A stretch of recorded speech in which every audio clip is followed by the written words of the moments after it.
Hi, everybody. Just dropping in real quick with a message for you and a question. Question first. Are you ready for what's coming up? Why do I ask that, of course? Because just been recently in the news that, last week, of course, we found out last Thursday, if you were, watching in the news, today is Monday, January 23rd, 2023. Last Thursday, United States of America, they say finally hit its debt ceiling. Honestly, I kind of thought that the country was bankrupt a long time before, but they say that we've definitely hit our debt ceiling. Yet they're still being extra generous and loaning to other nations as they feel is needed. And I'm not going to go into my opinions about all of that, but I definitely have an opinion. Um, but there are consequences to some of the things that we do, some of the choices that we make. We as a nation. One thing um, that's been a result that I've heard since that time is that in the state of Iowa, right now, people are being sent notifications that if they are receiving public assistance as far as on the EBT card for the food, the Supplemental Nutritional Assistance Program, which is also known as SNAP. Formerly in the past, it was food stamps, but now it's on like the little card. In Iowa, they're saying that the SNAP benefits cannot be utilized for purchasing white bread, American cheese, and I believe the other thing was meat. Sounds kind of crazy. You can't choose what food you're going to eat, but we're going to give you this little money, but you can't choose what food you're going to eat. But take that, let it sink in for a minute. And on top of that, something else to consider.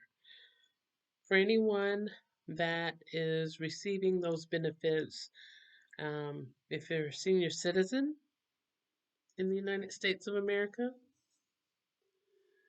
the SNAP benefits for food, unless you have a special diet with the note from a qualified medical professional,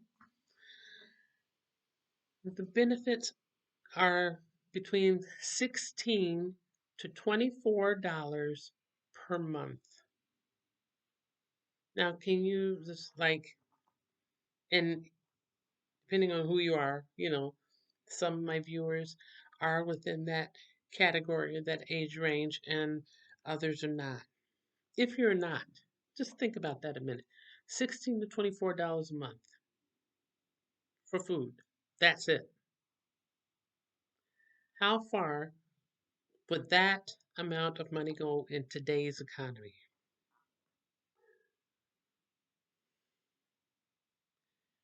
I think the cheapest dozen of eggs you can get right now is around between 4.75 and $5 for a dozen regular eggs. Um,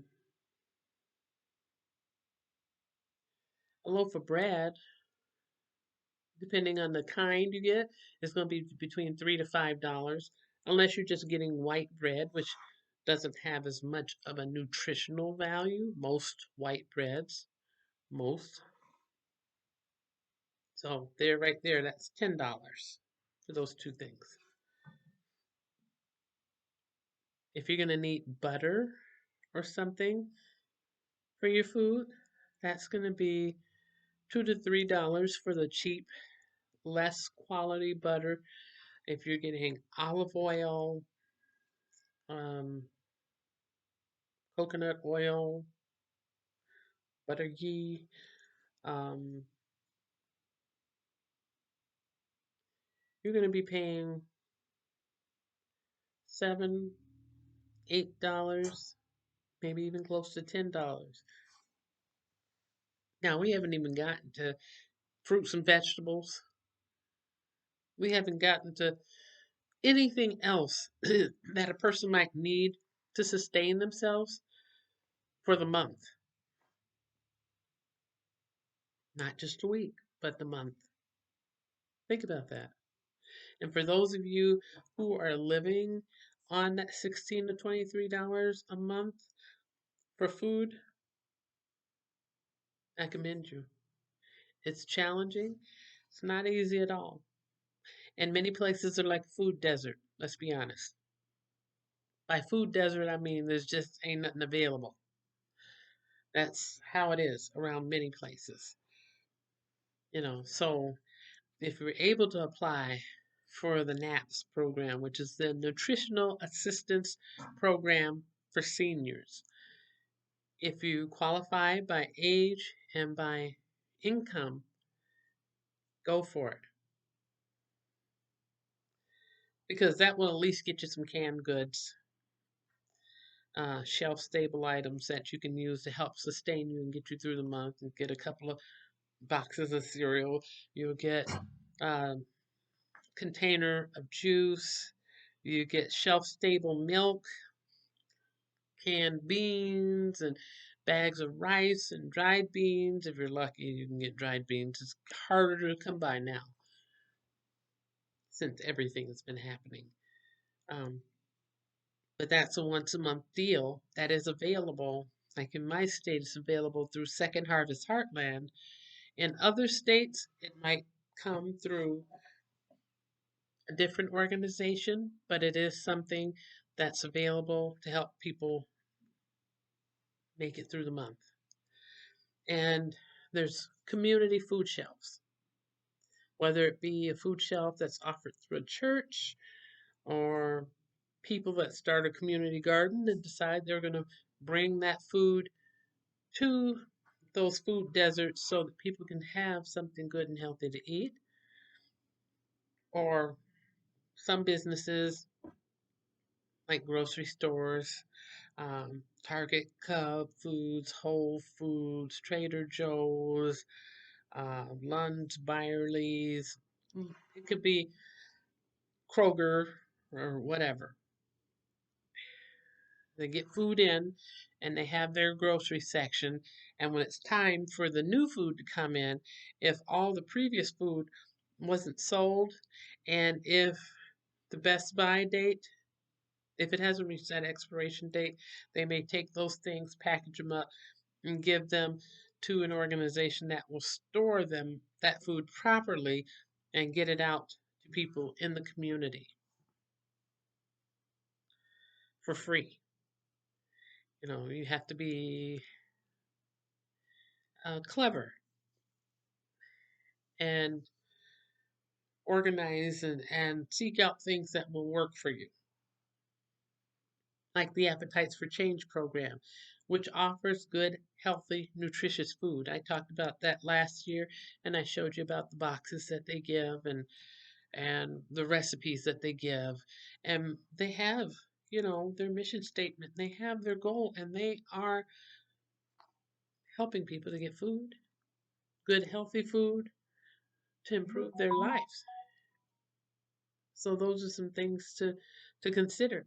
And if that program's not available in your area, I'd say do a search online and try to find a program that does similar, something that can help you.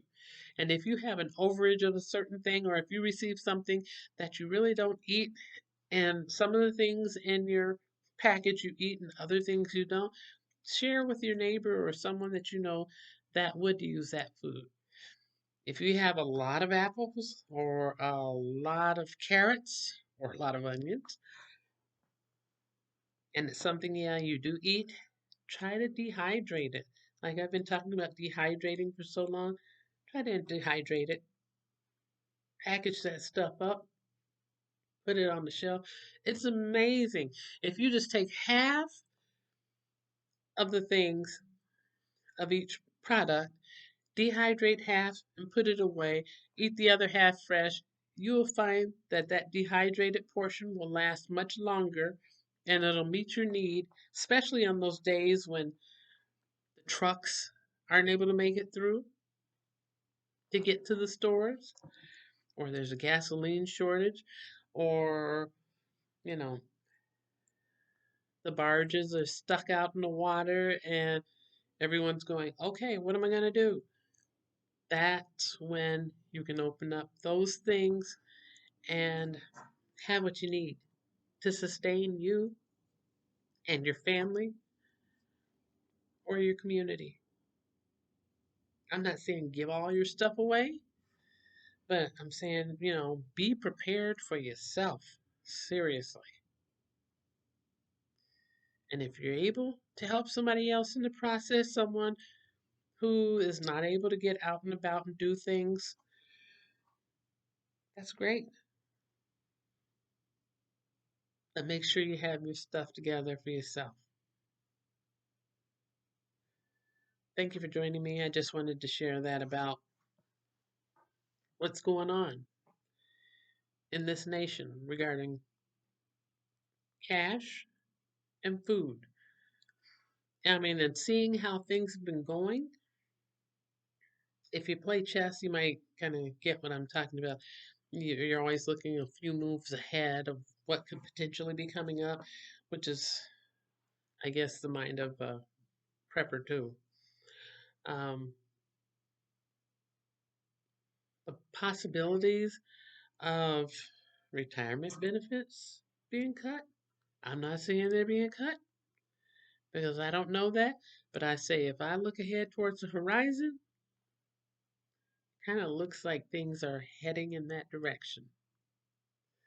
So, have you prepared for yourself to make it through more difficult days? Just something to think about. Thank you for joining me, and I look forward to talking to you again soon.